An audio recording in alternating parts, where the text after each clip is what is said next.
Well, it has been a minute since the Clean Hits crew has had a guest on the show. And joining us today is none other than Steve Peters, former NHL video coach and current host of the Inside the Coaches Room podcast. He comes with a wealth of coaching experience. He brings a unique perspective on the Utah's inaugural season and the evolution of the game and what's next for the NHL. He was a video coach for the Arizona Coyotes, so he even has some insight on some of our favorite players like Clayton Keller, Nick Schmaltz, Barrett Hayton, the list goes on. His insights, honed over decades of working with top players and coaches, are sure to make for a very, very engaging chat today. So let's dive right in with Petey, Steve Peters. Petey, how you doing? Wow. How Yeah. about that intro, Brad? That's I appreciate it. I was wondering who the hell's that guy? I don't know. Like, I didn't know that's me. No, that's thanks. I appreciate you guys having me on. This is great. You guys are we both know because we're doing podcasts and you do it on your own. This stuff's hard. This stuff's hard. And you guys are doing a great job. Your intro is fire. Like, who built that? Like, that's phenomenal. Oh, God, you guys got great stuff here. Really good job. So appreciate you having me on. Yeah. Hey, thanks for coming on, Petey. So blush. Yeah, that's it. Yeah, hey, we learn from the best, right? We learn from the best. That shirt, a little old school. Long live Cody the Coyote. Cody the Coyote. Right. Maybe we'll bring him back someday. Trent, keep your fingers crossed. I know we're talking Utah hockey. Yeah, but keep your fingers crossed back in the Valley of the Sun. I got the fingers and the toes crossed. Yep. Really, really fun Southwestern rival to add to Southwestern hockey with Utah, kind of Colorado in that mix, and another Arizona team, and Vegas. Could be interesting. The four corners, I think, if you will. You know what? That's what this league. They keep trying to do that with the way they're doing their playoffs. They want to build these rivalries. You want to have, But I think we're sick of them. Like, no offense, but I don't want to see Edmonton, LA again. Like, I'm done with it. I want those geographical rivalries. And unfortunately, for Arizona, before they moved to Utah, they jumped to the Central. Like, I want to see that rivalry geographically with Utah and Vegas and Utah and LA. I mean, I really think at some point, if this league does jump to 32 or 34. Or whatever, 36, whatever this league jumps to, it is already 32. Sorry, I'm old. But when it gets to 34 and 36, I do think it's time to reevaluate some of that, because I think when you're a Utah hockey fan, you want that rivalry with Vegas. It's right there. Like, you're right down the road. You've got that rivalry with Colorado. I really think a Southwest rivalry would really help the game. But what the heck do I know? Heck yeah, man. Yeah. Rocky Mountain Shootout. Keep it regional. That's it. Where you actually care about it. I don't think about Minnesota very often. No. In terms of like a don't heated say that rival, to me, Trent. Yeah, no. talk bad about Minnesota, buddy. No, listen. It holds a special place in my heart, but it doesn't necessarily get my blood pressure up when I'm thinking about a heated rival. For sure. And even Seattle, like, you want that Seattle rivalry. You want those rivalries. And again, I hope that the league does do things right next time around. And I know it's hard. They're doing the best kind with teams they got. So until then, we've got the Utah Colorado rivalry, and we'll have to live with that for now. That's it. And that's a lot of stuff in the future, but currently you're keeping busy with the Inside the Coaches Room podcast, right, Petey? So what can you tell us about the new podcast? How it's been going for you? What can you share with us about that? Yeah, it's hard, and I can speak. Speaking of guys, it's funny because I hear from people all the time. Oh, just start, not just me, but I'm going to start a podcast. I'm just going to start a podcast. What are you going to talk about? I don't know. I'm going to talk about cooking and good luck. Good luck. This is really, for anybody that wants to do this is really hard. And if you want to do it right, it's even harder. And I was lucky enough to work for a digital outlet where we had producers and we had graphics designers and we had support. And when you try to do this on your own, and I'm talking to the guys that know it better than anybody, you do it on your own. It's hard. And it's hard to get it off the ground and get your voice heard over the airwaves, let alone have somebody listen to you. So unfortunately, things changed here when the Arizona Coyotes moved to Utah. I no longer had a team to talk about, but I really enjoy this. And I think you guys, you understand it. Once you get behind a microphone and talk hockey, you want to talk hockey. And I was to the point where I didn't care if anybody listened. If they listened, great. If they don't, I still wanted to talk hockey. And so I started Inside the Coaches Room because I thought, I looked around at the people that were talking. You've got fans that are out there. You've got players, former players that are out there, but you didn't have a lot of people that have experience inside the coach's room. So I thought, well, maybe I can bring a little different perspective. So that's the angle I took at it. And I really brought my video coaching to the forefront, where I break down game tape. I try to teach people the game of hockey. Hockey is so fast and things happen so quickly that people don't know the game unless they've played it or been in those rooms. They don't know it. It's not something you can just turn on the TV and pick up. You don't. It's like me watching basketball. I don't understand the rules. I don't know what's happening on a football game. I don't know what a nickel defense is. I don't get it. Still want to watch it, but the more I know, the more I want to watch. So I went about it, and I wanted to teach people the game of hockey. So I've got simple videos on what's offsides, what's icing, and really rudimentary things. I just did a 20-minute video on newcomers after the Four Nations tournament. If you don't know the game of hockey at all, it's 20 minutes long. It teaches you the stuff you need to know, from the rules, how many players are on the ice, all the way up to all the penalties. So I thought I could give a different perspective. I like to have guests on. I know you guys do too. It's not always as easy as making a phone call and having people jump on during the hockey season. Everybody's really busy, but I'm having a lot of fun. And I hope I can give a different voice to some of the things that are going on inside the league, inside the game. And, I've done some stuff in Utah, and I hope to do more. Now, I've seen a lot of the player interviews, Petey, and I've seen a lot of the NHL game breakdowns. I haven't seen the simple offside and icing rule videos yet, but I think I may need to sit my beer league team down and show them that. Maybe give a little refresher. Maybe my 10U team and my 8U team that I coach too could benefit from that. So maybe I'll bring the Inside the Coach's Room podcast, literally inside the locker room. Trent, but in beer league, rules change. It's not about the team, it's about yourself. It's how many points can I get. So rules do not apply. Do not defend, do not block shots. Just try to get points, Trent. Good job. That's it. And that kind of, that reminds me of what you were saying about how difficult it can be to self-produce a podcast. And I was going to tell you that my secret ingredient is to treat it like a group project in school, right? You've got Brad and Corey who do all the work. I just show up, right? And then we got Kenny who's not even here. So that's all we got to say about that, right? So that's the key.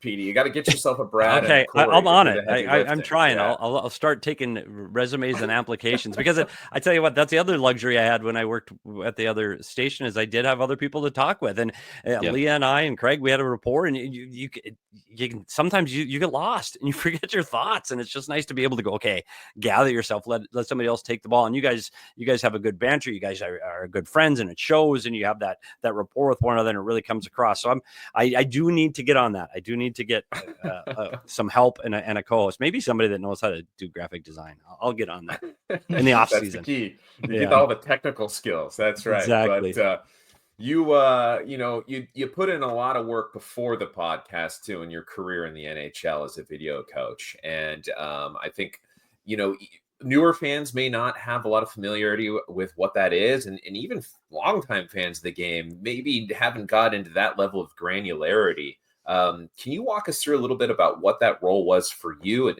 whether that's different around the league, or what at least what your experience was like, and what a typical day maybe looked like as a video coach in the league? It's really funny because it's one of those jobs that have evolved over time. When I started back in '97 with the Coyotes, it was one assistant coach and one head coach. That was it. I worked on a little office out of America West Arena at the time, and I didn't travel with the team. We didn't have access. There was no internet. It didn't exist. You didn't have direct TV with all the streams. You didn't have an NHL package. You were lucky if you get to see 1 or 2 games a week of the teams you're going to play. So you were never really up to date on what you were trying to do video wise. No computers, no laptops. I had 10 VCRs. It was just, it was such, It was so far from what that is now. Like, to break down a game, you would have to, we would watch the video, and then you'd pop in the chances tape, and you'd go through the whole game, and you'd record all the chances from one VHS to the other. Then you put in the power play tape, and you rewind all the way back to beginning, and you do it all over again and do the power plays, and then the penalty kills. Like, it's insane how hard it was just to get the power play and penalty kill. Well, as things evolved to where these guys are now, and with the internet and with AI and with the data tools, they can find any single moment on a game that happened anywhere in the world at any level at the touch of a button. So it made the amount of information a video coach can gather much, much greater. The video coach's job is threefold. One is to scout. You got to video scout the opposing teams. That's very, very important. You need to know what's going to happen. So you need to watch games of your opponent. Two, you need to video your own team so that you can teach following a game. You need to be able to teach, hey, we need to do better at this. That's another big part of what you do. You also have motivation. You've got to motivate your players. You do music videos. We used to have a loop in Arizona when we were struggling to score of just goals. We had every TV and every monitor, and you had to build all the goals of the season. Just little projects like that. But more importantly, you're the office manager. When stuff gets done inside the coach's room, you're the guy. You're like their equipment guy. If a projector needs to get done or somebody's cell phone doesn't work or the printer is down, it's the video guy. It's always the video guy that gets to do a little bit of everything. So your job is a little bit of everything. It's a jack of all trades inside the hockey room, and you're stuck in this little closet, and people don't know you exist, and people don't understand your work, but it's really important work. That's amazing. Yeah. And I, speaking about those old days, how, and speaking about beer league, beer league is a little bit of like a sewing circle for men. It's like really where the gossip happens, right? Is beer league. And there's a lot of tall tales. And I did coach with a guy, Brian Wasilewski, who claims to have held a camcorder for you in the early days at America West Arena, but I don't know if he's telling me the truth or not. So yeah. It's true, but I tell you what, those videos, we didn't use those videos a lot. We put some of those people to work, and we didn't use them a lot. So don't tell them that. All right, it'll be between us. A lot of wasted time. Thanks, Petey, beyond the technological advancements, it's now 10 years this season that the NHL introduced the Coaches Challenge. I remember when it came in, I was really excited about this rule. I thought it was going to, clear up some issues. And, now here we are 10 years later, and there's a Coaches Challenge or an offside challenge. And I'm just like, ugh. In your perspective, is this rule kind of a necessary evil, or does this rule need some fixing? It needs to get fixed. And I know when it came in 2015, and we're talking with Gary Bettman, he had all the video guys in the entire league in a meeting. And it's at the regular coaches meetings at the draft. And we talked about how this was all going to work and how technically this was going to happen and how we were going to make calls. And he used a quote, and I don't know if we swear on the show, so I won't. He said, "Don't make a call unless it's dead effing wrong." He said, "Don't do it." The point of this, and if you remember the call that actually took this, I think it was Danny Briere went offside in the playoffs by 5 or 6 feet. And the referee just didn't see him as peripheral vision. The play went on and they scored. That's what brought the challenges in. It was egregious offsides. And unless it's egregious, don't make the call. That's what we were told back in the day. And it has evolved now to millimeters at the blue line, just micro. If it takes 2 or 3 minutes to tell if a play was offsides, it's not offsides. It's whatever it was deemed on the ice. Just let it go. And goalie interference? Are you out of your mind? I used to sit in that room, and I was always 100% confident on offsides. I never made an offside call that I didn't think was going to get overturned, because it's either is or it isn't. You have great sight lines. You know what is or it isn't. And it's the success rate of an offside call in the league right now is over 90%. It's a big you get it right. Goalie interference is horrific. I would sit there in a room, and we'd watch every game every night, and so if there's a challenge, and if something was overturned, and in the back of your mind, okay, I saw this goal last night, Philadelphia, Boston. That's goalie interference. I know if that situation happens in our game, I can make the call because I have a precedent. Well, it doesn't work that way. You might think it does. You might think it should, but it doesn't. And you won't get the call to go your way the next day on the exact same play. And we've seen that up until last year.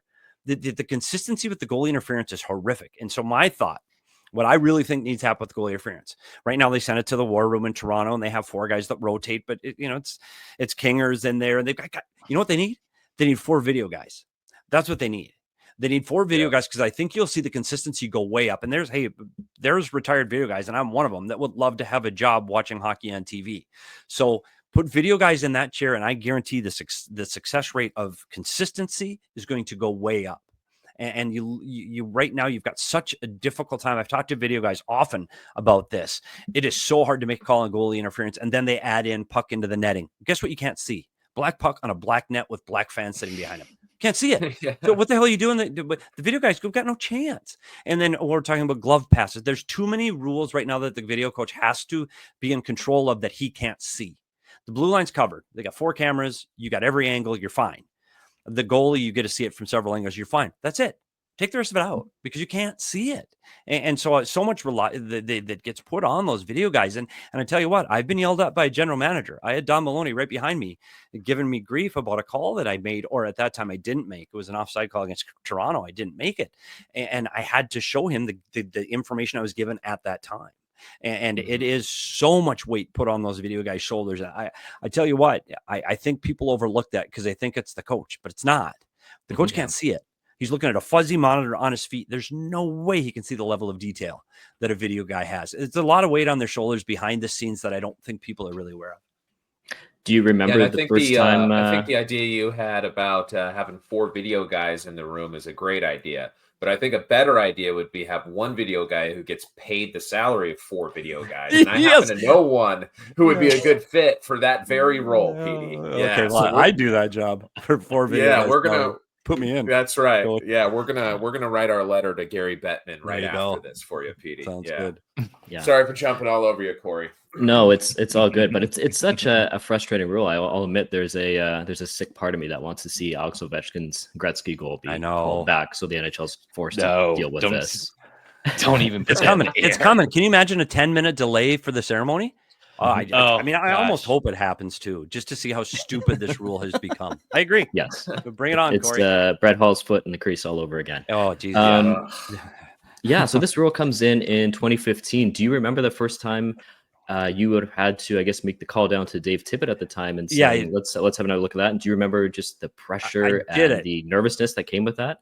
I did it against the Chicago Blackhawks and Joel Quenneville, and it was an offside call. And it was successful. The funny thing, the technology then that first couple of seasons isn't as good as it is now, meaning the cameras weren't high def. They didn't have them placed where they were then. We had a little bit more difficult of a time than we do now in that date. But I remember it was back when the Chicago Blackhawks were actually pretty good. And so they had a good hockey team.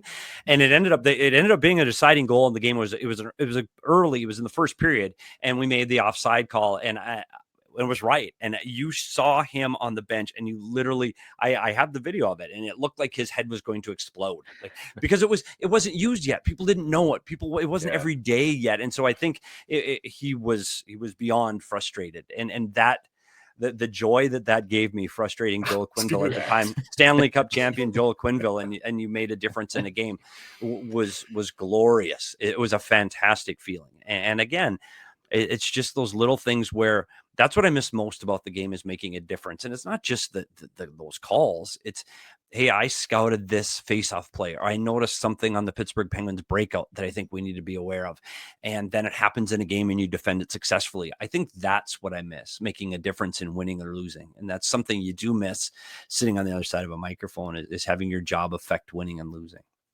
I do remember that moment with Joel Quenneville, and he was beat red in that game. Too, you mentioned, going back to having 10 VCRs to nowadays you're seeing iPads on the bench. Just what is that reality like for you? And do you think that's a good thing, or is that maybe just a little too chaotic? It's funny because when you see the iPads on the bench, the philosophy and thought process when they came into the league was it would help coaches coach, but it doesn't. And I think when you watch, next time you're watching a game and see the players that have the iPads, it's the high skilled guys. It's the guys that are trying to score, and they're not looking at, hey, what was this defensive assignments by the opponent? No, they're saying, how much did I miss by? Oh, where should I have shot the puck? It's all the foo-foo stuff. I'm telling you, it's not what you think it is, because that can't happen on the bench. It can't. You can't take that time away from what's happening on the ice as a coach to try to teach a player during that time. You might be able to do it in a TV timeout, and you will see power play and penalty kill coaches taking the TV timeouts to make an adjustment. That does happen. But when you're seeing a player looking at a bench, he's looking to see if he should have done a toe drag or put it between the guy's legs. And I do think it's overused, and I'm waiting for a guy to get hurt when he's looking at the iPad. There's so much information on that iPad now. It's not just the video. There is so much data on there about the player's length of shifts live. Like, how long is this player? It's the second period. How long are his shifts been over the last 30 minutes? They have data that's just, it's too much. It's too much to take in when you're live on an NHL bench. I think it's great to have that at your fingertips, but I don't think it should belong on the bench. I think it should belong either with the video guys, where they have access to better screens, better computers, and they're not going to get hit with a puck, or as an eye in the sky. And I know some teams have moved some of those stats iPads up to eye in the sky, but I do think that it's too much. I think it's too much. I think that technology on the bench, it's not like football where the offense now is going to sit down on the bench for 10 to 12 minutes and review plays. It's not that. You're going out in 30 seconds again. You don't have time. You don't have time to digest or make changes. So I'd like to see the iPads come away. And I think there's a large majority of coaches in the NHL would like to see them go away too. I don't know if I'll take that into consideration with my 8U team. But yeah, you do it. You have it. I think I'll leave the iPads for the 10U for now. I'll pilot it. I'll pilot taking them away for the 8U team. For the 10U. Trent, I hope you're kidding. If you've got iPads on the bench for your 10Us, we're in trouble, buddy. You think I can afford that, Petey? A little deep. So it seems like there are many different hats you have to wear as a video coach. And we've kind of already discussed kind of the strategizing with the coach and bringing different aspects you see of maybe the opposing team. But the other hat here, it seems like you're truly a teacher in a lot of ways. And you got to spend a lot of time with some of the players who are really making a big impact on the Utah Hockey Club with your time in Arizona, and that young core of Keller, Nick Schmaltz, Lawson Krause, and Barrett Hayton at the time. What were they like then, and how have you seen them progress over that time now that, they're kind of becoming the vets of the team? Yeah, it is funny because when you look at them and when they started their career, it's interesting. This time of year is when Clayton Keller started his career with Arizona. He came after the college season had ended, and he dressed in a game against the St. Louis Blues. And he literally just flew in the day before after the national tournament, hadn't slept, been up all night. And the decision was to put him in the roster against the St. Louis Blues, his hometown team. And it's great. Clayton Keller back then, 19-year-old kid looked all of 19. Like he was small, he was frail, and you're like, oh, is this the stick kid tonight? We're putting this kid in the lineup. Like this is the St. Louis Blues, and at the time, the St. Louis Blues were heavy, and you're like, God, I hope he doesn't get killed. And this is how the expectations are. I talked to somebody this week about what do you expect from all these college free agents right now? What do you expect from Gabe Perreault? And they're not going to do anything. And I don't mean that in the long term. They may over the next few weeks, but in the first few games, it is so hard. And Clayton Keller, he's this big draft pick, and he's going to be great.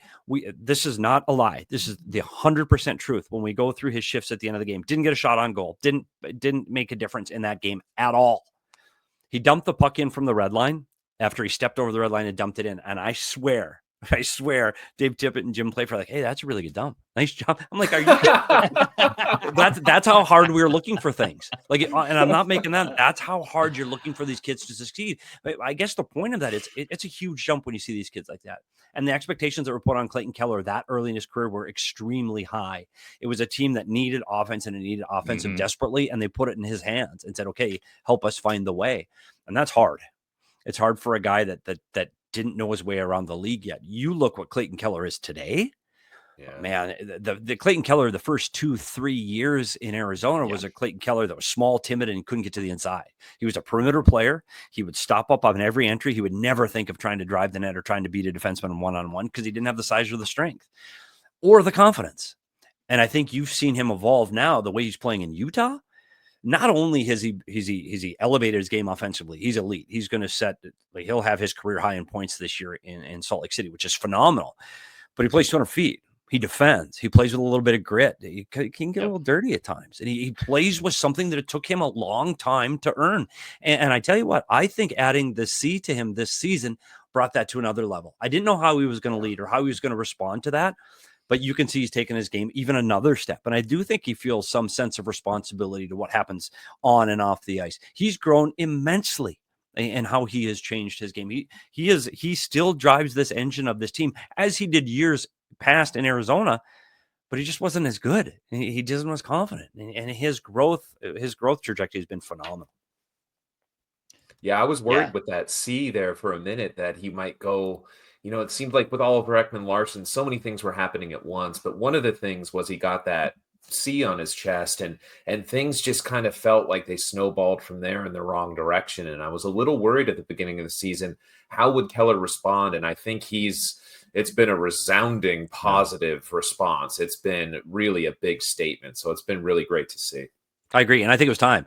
And I think that team had gone between Oliver Ekman, Larson until they gave Keller. I think it was important for this franchise getting off on the right foot. I really do. That I think it was important that they had a leader. And I've heard from Andre Tournier talked about we lead, but as a team, we lead as a group. We have a group leadership. I think it was important to have a single guy. I've always said that. I think you need a captain. I know Jonathan Taves is a great captain, but you need a new captain. Shane Doan was a great captain. You need a new captain. And I understand how difficult that may be. Patrice Bergeron is a great captain, but the next year you have Brad Marchand's your captain. You need that guy. There's so much that happens, and it's not just for what he does on the ice. It's so much that goes on inside the locker room, in the community, away from what you see on the ice that a captain is responsible for. So I think it was important, and I think he stepped up to the task. Yeah, no, I absolutely did too, and it was fun to kind of see him lead up to this moment, and now we're kind of seeing that evolution of the player all kind of come together. And speaking of that, what with all these younger players on the roster currently, and even more just knocking on the door, and that pipeline just filling up with these kind of head turning prospects that BA just keeps on drafting. What is one thing that you would be pushing to work with on any young NHL player or player trying to break into the NHL? That's hard because the first thing, you got to make sure you're physically ready and you can skate. We put that aside, but I think what happens in the NHL is you need to have that hockey IQ. You need to be smart enough, and it's really important that you understand your systems. If you want to see a player, I think it's imperative that you learn your systems, because the only way you're going to become a 200-foot player, you're going to have that high IQ, is if you understand where you're supposed to be. And when we talk about systems, I know it may be a really broad term, but a system is really just a set of rules on where a player is supposed to stand or be in a certain circumstance. If the puck is here at this time with your opposing defenseman, I should be here. If they know that and they are responsible and responsible defensively, and they know where to be, I think they're going to have a greater success of not only playing more often, but being an NHL player that can play every day. Logan Cooley's going to score. Logan Cooley has great hands. He's going to score. No one's worried about Logan Cooley's ability to put offensive numbers up on the board. You worry about Logan Cooley's ability to be on the ice and be able to defend. So you need to learn those details, and the defending details have to be first because they are the hardest. And coaches will not put a young player on the ice if he doesn't know how to be a responsible defensive player, because he can't get the ice time. You're only going to put him on offensive zone draws when you know you're out against the third or fourth line, and then your ice time is going to be limited. So if you want to see that success, you're going to have to learn a 200-foot game. And I think then it's going to have to be, I'm not a big coach that believes in yelling and screaming, but I do think you have to have a defined set of rules that they follow. And if they follow them, they play. If they don't, they don't. And I think that's what young players need to be at their best at, is learning how to defend first. So in a roundabout way, that's saying being able to make a good dump, right? It is, but it is, and knowing when to do that. And I think that you see, and I'll put this on Clayton Keller and Nick Schmaltz right now, today, even after they've evolved in their career, there are still times when number 8 and 9, specifically when they're on the ice, when they want to make that extra play at the blue line. And it's the offensive blue line. You watch the turnovers that those two make, because they've got this thing instilled where they look for each other all the time. They've got incredible chemistry. They can find each other anywhere on the ice, through sticks, backhand, all that is true. Mm. But when they turn that puck over at the offensive blue line and it starts coming back the other way, as a coach, your frustration just raises, because you know they know better. That turning the puck over within 3 feet or inside or outside of your offensive blue line is a huge mistake. And those two players still, that are veteran players, still do that. And I tell you what, the one guy as a young player on this Utah team that does those little details, there's two. The one guy just got called up is Josh Doan. Josh Doan, his hockey IQ and the little details of the game are elite. If you're supposed to dump the puck, he's dumping the puck. If he's third man high, he's going to be third man high. He doesn't take chances offensively, because that's the way he was taught from his dad on how to play. Do things little things right. And the other guy is Dylan Guenther. And Dylan Guenther is one of those players that has the gift of his elite shot, like elite. And I don't know if people really understand how good Dylan Guenther's shot is. Like it's in the top third of the National Hockey League. It's that good. He could beat a goaltender clean. But what he does is he takes pride in his ability to defend and back check and play in the defensive zone. And those are the things that I think are going to make him, I think he's going to be a captain in this league. I know Keller's here for the very, very long future, and I'm not trying to take the C away from him. But Dylan Guenther's a leader. He's a leader on and off the ice, and he plays exactly how you want your leaders to play. So if you want to watch two players do things the right way, especially as young players, I keep an eye on those two, because this is what this core of this Utah team is going to be. These big, responsible players that can play 200 feet. Yeah. And you could even see it from both of them back when in their junior and college days. It wasn't as well defined, but those were still hallmarks of their game. And I remember with Dylan Gunther, everyone was basing his success based on his goal scoring ability in the WHL. But when you actually watch the games, you see that this is a multifaceted player. Yeah. He's not a one-trick pony, even though he has kind of the statistical profile and highlight reel of a one-dimensional goal scorer. There's a lot there. So it's really fun to see that translate to the NHL level. And I think for Josh Doan, you can see it in the AHL too. Not right away, but this season, especially when you watched him play down on the farm, you're like, this kid is ready. And it's because of those details and that pro-ready mentality and approach that they have to the game, right? Yeah, it's funny though, because it's the one thing that to have a winning team is you need to have players in slots. And I know you look at Josh Doan, and Josh Doan, honestly, he might not raise any higher than a third line player. He might not, but you need really good, smart, talented third line players to win a Stanley Cup. And Florida proved that. Your bottom six, Florida proved it. The bottom six is integral in winning a Stanley Cup. So when people look at Barrett Hayton, for example, oh, he's a really high draft pick that didn't pan out. Are you kidding me? He's an everyday player in the National Hockey League that fills a role on the ice. He absolutely was a good draft pick for this hockey team. And I think what sometimes gets forgotten is you need to have 12 forwards and 6 defensemen, and they all have to do something different. And that's why Josh Doan is so effective. And it's effective right now with Carlson McBain, because that line, it not only can provide offense, it provides size, and they can also defend. So as Coach Andre Tournier, you can look at that line and go, I can put them out. I can put them out at anybody at any time. They're good enough skaters. They have good enough sticks, and then they can put people through the wall. So I can put that group out anytime. And when you have that in your third line, I think that really boosts the confidence of the guys above them, that you go, oh gosh, I'm tired. I got to get back out there because I'm the only one that can do that. That's not what this team is anymore. And I think the depth of what Utah has become is only going to get greater in the next 2 or 3 years from where they are today. This team's going to be good, and people may not want to believe me. This team is going to be very good. And I know people are disappointed they're not going to make the playoffs this year. I know they are. This was a great step in the right direction for a team that's got so many resources coming. Like this is going to be a perennial playoff team. I have no doubt in my mind, as long as the Vejmelka goaltending signing can work out until some of these younger guys that they drafted years ago can get back into the system. If they can get good goaltending, look out. But look out, because this team is going to be big, heavy, fast, and they're going to be able to play the entire sheet of ice. Yep.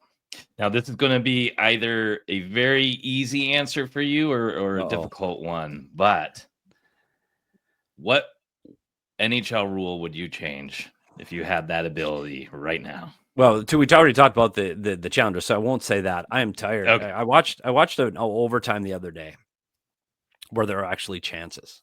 The overtime's got to change. Overtime have to change over. So a couple of things. Either you make the basketball over and back. Once you get across the red line, you can't come back. Would love to see that. Once you're across the red line, you can no longer go back across the red. That would be great. Or make it like playground rules. No lines. There's no offside. There's no icing. If the goalie covers it, the opposing team's got to go outside across the blue line, and we're just going to play. It's just shinny hockey, and there's no rules. And you want to see guys stretch in the zone, and they've got to do something to fix overtime. Overtime to me it was intent to be exciting, fast way to end a game without having to go to a skills competition. I want to see those trading chances. Fans want to see the trading chances. So I would absolutely change that right away. And I'm not so sure I wouldn't change the automatic puck over the glass anymore. I mean, back in the day when I first started, that was part of the strategy. You got in trouble in your defensive zone, fire the puck over the glass. Like it was part of strategy. I still think it gets a little wonky now. How about you guys? I'm sure you've discussed this topic before. Do you have a favorite rule that you would change or add? Overtime is absolutely mine, because when it first came into the league at 3-on-3 from 4-on-4, it was so fun to watch. And then I'm sure people like you, the video coaches, figured out, hey, let's just play keep away. Let's play keep away. Yeah. You want that possession. Keep the possession. Yeah. But when I started, there was 2-line pass still. Like that's how old I am. There was still 2-line pass in the National Hockey League. Like there's people watching this that have no idea what a 2-line pass even is. So that's how old I am. I'd like to reduce the number of offside stoppages, and I'd be interested in exploring creative ways to do that. So not just the challenge over the offside, but man, it really slows down the game. I find all those Yeah. stoppages, and I'd like to see, maybe in the ECHL or something, they could pilot it where maybe you can skate it in offside, but you can't pass it in offside, and change the rule to like an offside pass rule or something like that. Some The kind of other thing way you could where do, Trent, is you make the blue line bigger. Make the blue that's what line I thought too. 4 or 5 feet long. So now you've extended Yeah. that zone, and now you can have players 5 feet ahead of you and still not be offsides. Technically, I agree.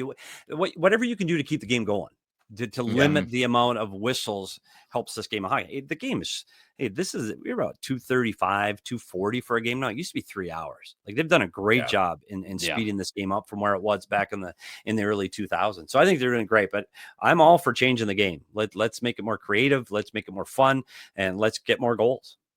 And for the clock too, speaking of the game time, that'd be my other big one that's sort of off ice is I'd like to have fewer TV timeouts in periods and have longer intermissions to get those commercial breaks in.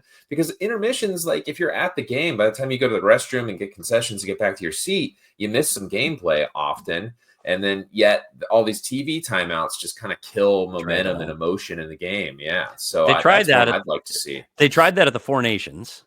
And that's exactly what they did. They shortened all the TV timeouts by 30 seconds. And they added that time on in the intermission, and surprisingly, it wasn't well received. And I don't know who it wasn't well received by. If it was the people in the rink, probably not. It was probably the people watching on TV or the people that are selling the commercials. I don't know. But they did try it when you go back and watch the Four Nations, and they actually did that for the whole tournament.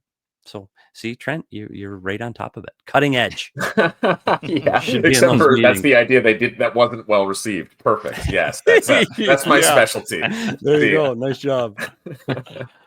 Timely yet bad ideas. That's my specialty here. Yeah. Petey, one more question from me. You mentioned the growth of this team this year and the players that are coming. So we've seen Dylan Guenther take a step. We've seen Logan Cooley take a step. And it's probably fair to say they'll take another step next season.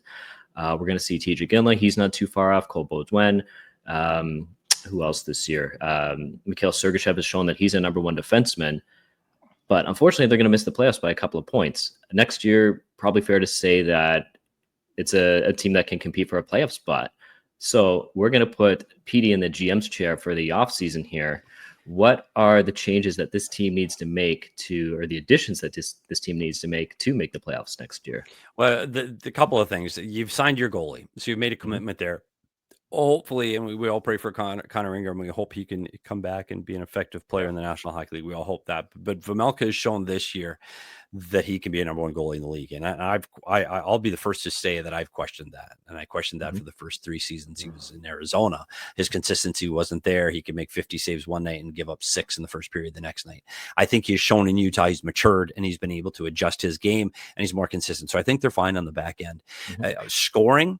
You're right. I think they are going to take another step. What you're going to have to find, and this is hard to say because they're people that are really well liked, but players like Nick Bjugstad you're going to probably have to find a bottom 6 guy that's going to bring you a little more speed. I still like the idea of a veteran NHL player in that spot. I don't know if Utah is ready tomorrow to make the big swing. I think they're going to try. And believe me, I think with the ownership group of Ryan Smith, the money and the cap availability that Bill Armstrong has, I think they're going to take some big swings. Now, I've heard Mitch Marner. I don't think they're taking that big a swing, but that's my personal thought. I think Bill Armstrong has done a really good job of being subtle and making the right moves that fit the right time for this team. John Chaika brings in Taylor Hall, wrong player, wrong time. Just a horrible move at that time. I don't think Bill Armstrong's ready to upset the apple cart. I think he's going to find role players that bring and fill in these roles. And I think he needs to find a bottom 6 forward that has veteran NHL experience like he did with Kevin Stenlund. That's a perfect example. Another Kevin Stenlund. You got Kevin Stenlund in the middle. I think you need somebody on the wing that can play that Kevin Stenlund game. And again, I think Kevin Stenlund helps Florida win the Stanley Cup. I think that's the type of player they need on the back end. This back end is what changed this team this year. This team goals per game is similar to where they were last year and the year before. It's the goals against that improved. And part of that is Vejmelka's consistency. But the other part of it is you've got veteran defensemen. And that's something this organization has lacked for years. A solid group of core defensemen. I think Olamata was a big part of that happening. But you're going to have to find some speed back there. And I think Kesselring's got speed. I think Durzi's got speed. I think Sergachev brings some speed. Marino plays a good two-way game. Olimata's in your lineup. I'm not sure. You've signed Ian Cole for another year. I think you need to find that speed in the back end. I think today's NHL, you need to be able to get the puck up the ice as quickly as you can. And I know in the future, maybe it's not next season, but maybe it's the season after, that you're going to have to dig out and you're going to have to find somebody that can transport the puck quicker than what they're going to have right now. Yeah, it's going to be an exciting offseason for sure. Not only did they have a pile of cap space to begin with, but then they clear out the Shea Weber money, and that's another $7 or $8 million that opens up. So best trade of the year. Best trade at the trade deadline was Shea Weber. What a great move, Bill. It was a great trade. The wall of fame that Arizona has between Patrick Kane and Datsuk and Pronger, Hossa. That's a hell of a roster they had. But it's funny though. But Utah doesn't have to do that. Utah's in a position where Bill Armstrong doesn't have to take on terrible contracts. Bill Armstrong doesn't have to go, oh gosh, I don't have any money for any players. I have to take these bad contracts so I can get another draft pick. This is a philosophy change from the ownership group on down, that now we want to win. We're going to win the right way, and we're going to do it patiently, but we want to win. Oh, I've got the money to do it. Ryan Smith's here, but there are no excuses in Utah. Trust me, the way this team travels is much, much different than they did in Arizona. The things that these guys have is much different. Like, they're one of the things you want to do with professional hockey players and professional athletes, take away their excuses. Yeah, well, our team meals weren't good enough, or we don't have a good enough gym, or we don't travel good enough. Well, take all those excuses away, and it becomes who's a better hockey team. And then you can start punishing players for not playing good enough. Utah's done that. And I think that sincerely, I say this, one of the biggest reasons this team has had the success they have had this season is because of what this ownership group did for a bunch of players that are so used to being undervalued and undertreated. And I think Ryan Smith gets a lot of credit for what he has done for this team. I don't know him, never met him, but I know the players and the staff that work for him, and there is nothing but praise for what they have done in Utah. Nothing. Nobody is saying bad things. And that's from everybody that works there. So I think Utah is on the right path, because if you make your equipment guys happy and your medical guys happy, you're going to have happy players. And when you have those guys that aren't happy, if your head equipment guy is not happy when he goes in the rink every day, guess what? Every single player has contact with that guy. Every single player sees that guy every day. And if he's not happy, that black cloud permeates through the room, and it brings things down, and it makes things miserable. And when things are miserable, you're not going to win. I'm not saying Utah's going to win because everybody's happy, but I'm saying it helps. So I think they've done a lot of good things. I think one of my favorite videos from before the season started, they were showing it behind the scenes, and of the players now in Salt Lake City, and they had access to an espresso machine. So you know how lean things were running in Arizona. Honestly, that's for another show, but you have no idea. Do you remember that? What was that baseball show? Moneyball. And somebody got traded to the Oakland A's, and they went up to the soda machine. By the way, there's not soda machines in hockey locker rooms. Nobody can drink soda. You're not allowed. But the guy's pushing the button. He goes, "You got to put money in." And he goes, "Welcome to Oakland." We used to say in Arizona, we would say that "Welcome to Oakland" phrase got so overused when players would come in. They go, "Well, where's this? Where's that?" Welcome to Oakland. And that was the mentality in Arizona. That was just the haves and the have-nots. And some the period that it was the best, and I've said this many times, the period it was best in Arizona was when there wasn't an owner. When Don Maloney had to run that team through the NHL, and then we knew exactly where we stood. There was a budget. There was nobody saying you can or can't do this. This is what we have. And I think that's part of the reason that team had so much success in 2012 is because there wasn't an owner. It was us, us against the world. And you just had that mentality. But once you had a guy that had a lot of money and rumored to have a lot of money, and then you're still falling short on a lot of, and I don't mean just egregious things that everybody has a 24-inch TV in their locker stall. I don't mean that.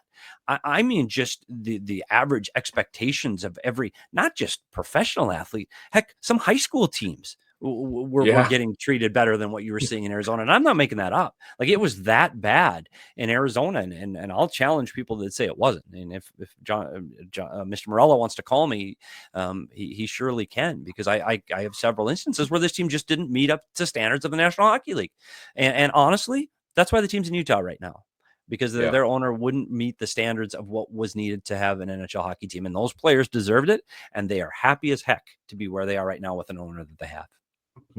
And that's really, it's such a clear delineation. Like, they had such a similar starting point, right? They moved from Winnipeg to Phoenix in 96 to a basketball arena that wasn't fit for hockey and kind of a new market that was new to the sport.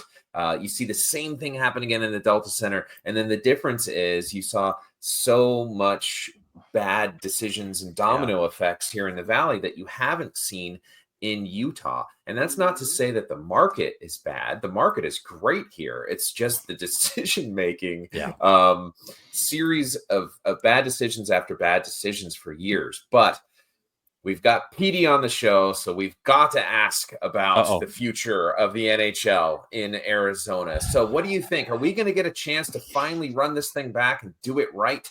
Do you think it happens? Do you think it happens anytime soon? What do you think? Yeah, I'm one of those in the optimistic camp. And I'll tell you, for some of the reasons you've already stated, the only reason this team left the state of Arizona was because of poor ownership, period. End. Like there's no people talk about lack of fan support. That's not the truth. People say this isn't a hockey state. That's not the truth.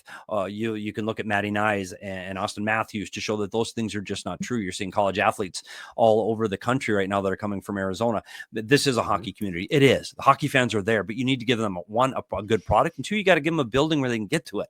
And unfortunately, what happened in Arizona was so much based on real estate and real estate money versus being an owner that wanted to win and help hockey in his state. I think it's coming back, and I think it's going to come back soon. And people question me, you're wrong. I tell you what, people say there's not enough money. There is so much money in Arizona. If you've been to Arizona, there's money here. There are corporate dollars here. There are people that have money. Money is not the problem here with bringing a team to Arizona. The problem that exists in Arizona is the same problem they've always had, is they don't have a building. And they have to overcome that. And that's going to be political involvement. You're going to have to find the piece of land. And I'm telling you this, I won't stake my reputation because I don't really have a reputation, but there will be hockey back in the Valley. And I think they're going to be playing hockey here by 2030. I don't know any inside information. I don't think the league is going to talk about it right now. They're hush on everything. Well, the league's not talking about anything. They're not talking about it until after the playoffs. You wait this summer and there's going to start be some rumblings. You wait till next fall and you're going to start some rumblings in Atlanta, in Houston, and Arizona. I'm telling you, those are the three cities that are going to have hockey the soonest, and it's whoever gets a building. The billionaire in Houston, I've got all billions of dollars. You know what he doesn't have? Doesn't have a building. And now there's Arizona. So pump the brakes a little bit for all these communities that say they're getting hockey. It's about who builds the rink first. Even Atlanta has the building specs. They got the land. They haven't had a shovel in the ground yet. So whoever can get the building built gets a team. Arizona builds arena. They will have a team without a doubt. Bettman wants it. Fans want it. Agents want it. Players want it. Read all the polls they've done in the Athletic. Arizona will have hockey, and it'll be back here by 2030. There's my positive message of the day. I love it. Oh, we love to hear it. Build it, and they will come applies to everyone but Quebec City. Sorry, guys. I know. They built it. They have built it. Sorry. Yeah, they have built it. Economically, right now, I just know it's going to work in Quebec. Sorry, Quebec. It's a beautiful building. Yeah, it's great. Yeah, I don't know if it's going to happen. No. Well, Petey, thank you so much for joining. This was absolutely fascinating. So much great little tidbits. Feels like it's going to be a very, very clippable episode, if you will. Would you want to give a little shout out to your socials, where they can find you on the internet, where they can find your fantastic Inside the Coach's Room podcast? Yeah, for sure. First of all, I want to say thanks for having me on. I really appreciate you guys. And I do love talking about hockey. I love talking about the game that I love and it's done so much for me. So anytime you guys want to kick the can and talk about the Utah Hockey Club, don't hesitate to shout out. And I mean that, especially as this team continues to grow and gets closer to a playoff spot that I do believe Utah fans hang in there. It is coming. But check me out, S. Peters Hockey on X and Blue Sky, and check out Inside the Coach's Room on YouTube, and you'll find some stuff in there. There's some different playlists, and you can find some beginner stuff, and you can find some more technical stuff. So I'm just going to keep trying to teach the game as best I can, although I am going to get into your graphics, guys. That was impressive. Okay. You guys have to see my stuff. It's a little more rudimentary, but I'm trying. Thanks, guys, for having me. I really appreciate it. No, awesome. Thank you so much again. And maybe we can all grab a drink at Four Peaks sometime soon. Absolutely. I'm always in. Beer and hockey. All right. I'm in. Thank you. We'll Thanks, Petey. Once again, a huge shout out to Petey Steve Peters for coming on the show. Tons and tons of tidbits that you can really sink your teeth into and digest there. So much cool information about just being a video coach. Lots of stuff I wasn't totally aware of. The bit about the iPads really stood out to me, that they are seeing metrics, probably seeing how fast people were skating, maybe tendencies of where people are on the ice. But like Petey mentioned, that maybe not the best time to be kind of consuming all that data. Yeah, that I to me feels completely like agree. Yeah. do that at the intermission, right? I feel like there's value in just being engaged in the game, watching the game. I mean, you're sitting on the bench, you have a front row seat, watch the game. I believe it was in Philadelphia where the former head coach there, John Tortorella, had actually banned the iPads on the bench because he was just sick of looking down and the players are looking at the screens rather than being engaged in the game. We've heard Paul Bissonnette go off on the same thing on Spit and Chicklets. So I do think there's, value in video review and all these metrics and information, but watch the game during the game, and then you're sitting on a bench in the locker room during the intermission. So that sounds like a good time to look at the iPad. Yeah, or after the game or in meetings later when you can kind of go over it with somebody. And it's funny how we've reached this sort of tipping point where we've got an oversaturation of information and technology versus when Petey started back in the mid late 90s with the Arizona Coyotes team, then the Phoenix Coyotes team, and he was running 10 different VCRs and having to clip up tape for every individual thing and basically having to watch every game 6 different times to show 6 different views, right? Versus now you've got Instat and iPads and everything right there at your fingertips. So what an evolution in the game from a technological perspective too. That was really, really interesting. And you would think almost like, oh no, does this make the video coach like a little bit unnecessary, or can he be replaced by technology? And I think the answer clearly is no, because somebody still has to make sense of it and decide what's appropriate and the best strategy for using it and all of these different elements where that human touch comes into play. So really, really interesting stuff about the progression of that profession over the years. Yeah, I'm very glad to hear as well that he's on board, that the video review as far as the coaches challenges has got way too complicated. Like us offsides especially, I think it's got to be like a baseball, you're safe or you're out and it's the umpire's discretion. I think it's got to go back to that, where if you're a quarter of an inch offside and the linesman gets it wrong, then oh well, he gets it wrong. That stuff all comes out of the wash at the end of the game or the end of the season. I think when it's the Matt Duchene, when he's 10 feet offside, then okay. Sure. But I think the NHL coaches have taken this a little too far. Yeah. And you want to know like the end game of all of this? I've been watching the QMJHL playoffs, specifically Blainville-Boisbriand, the Armada.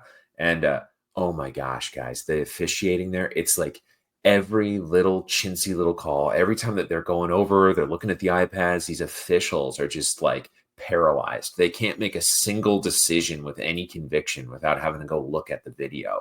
It's like hard to watch. It completely kills the momentum of the game. I'm watching, I'm like, this is embarrassing that this league has allowed this to happen. These officials are like so dependent on the video. It's like, what do we even need you for? If we're going to stop the play and look at the video every time, why are you even bother being out there? You know what I mean? It's like, this is, the cautionary tale of where this could end up. Just go watch a QMJHL playoff game and you'll see it could get worse, and we shouldn't let it.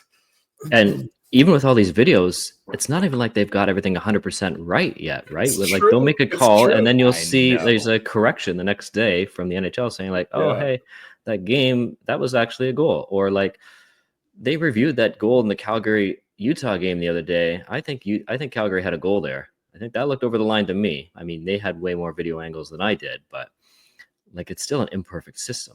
Even with, we'll take the win. No. Yeah, very much so.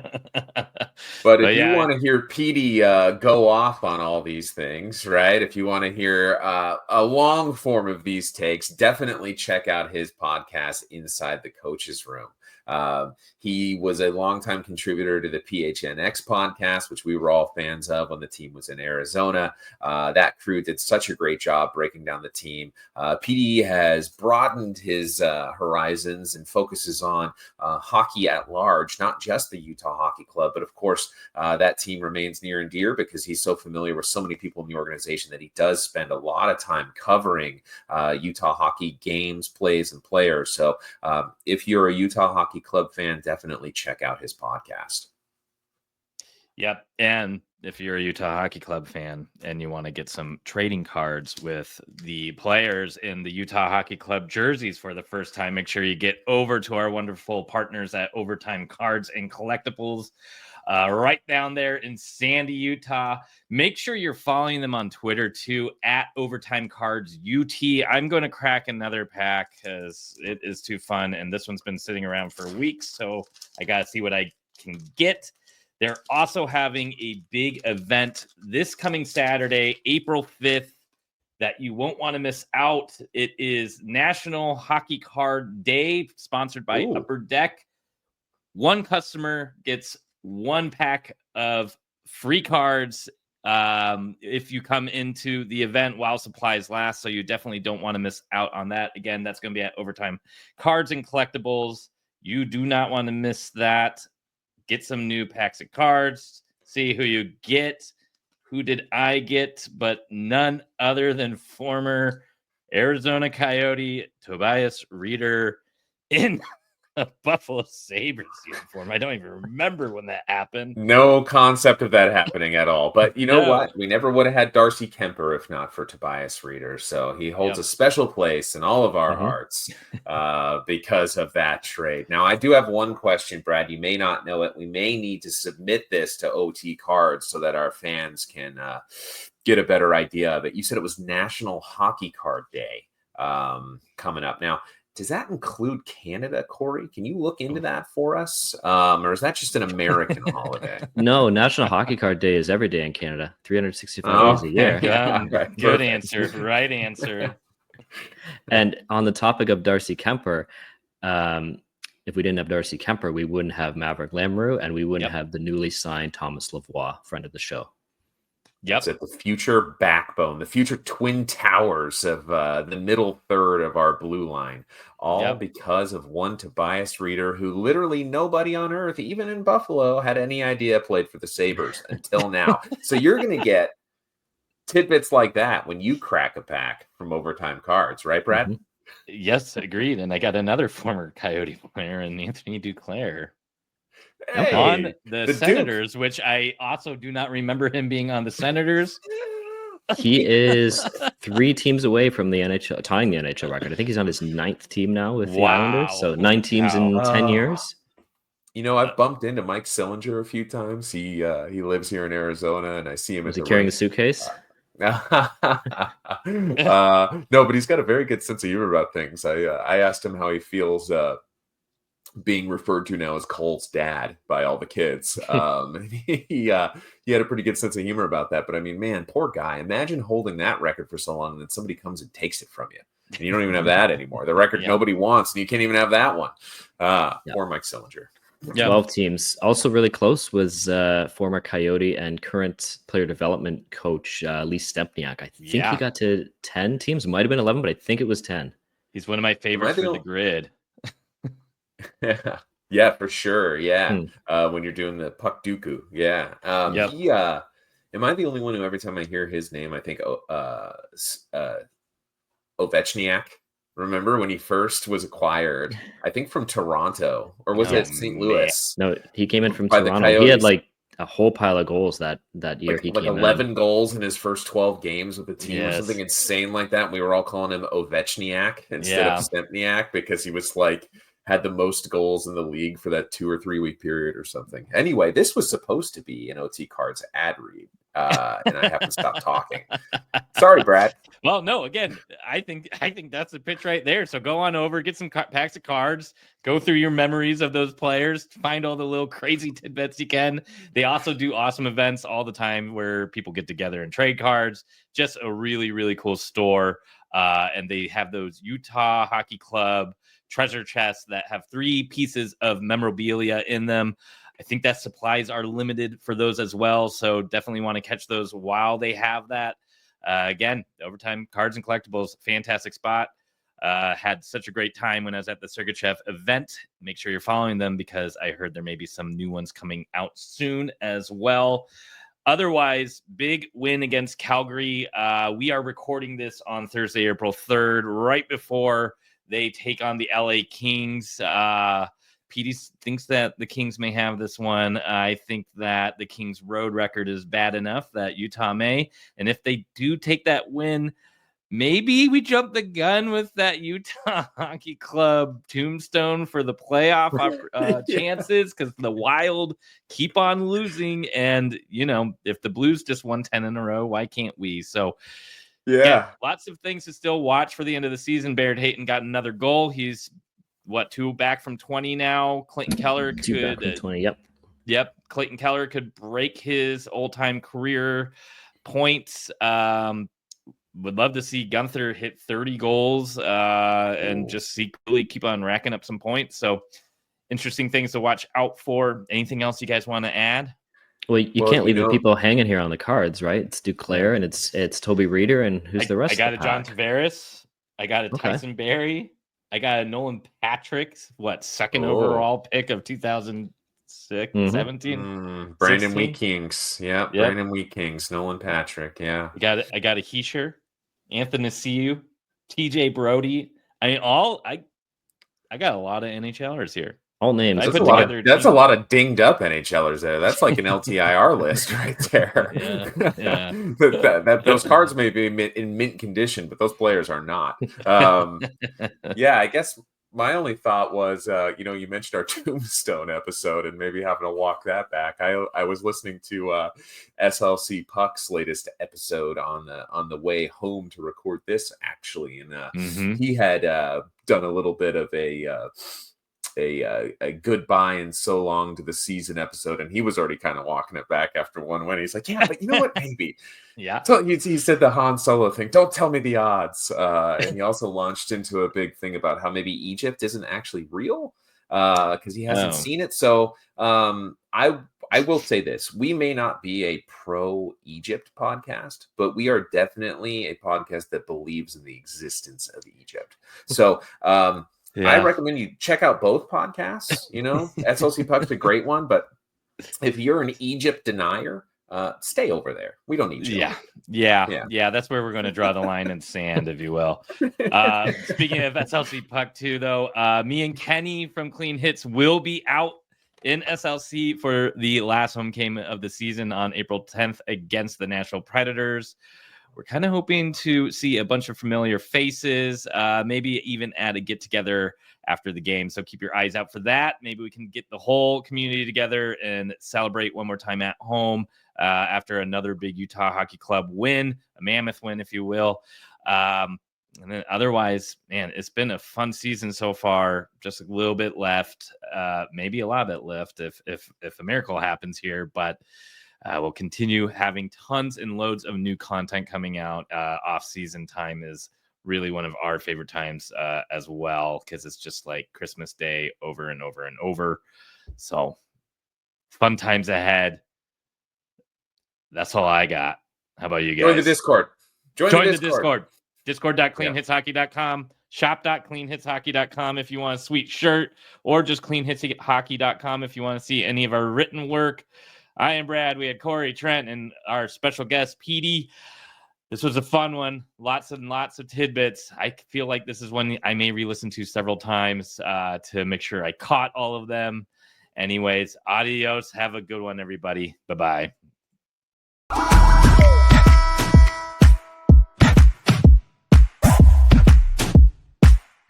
We know we running it now. Watch the game change. Watch the game change. Watch the game change.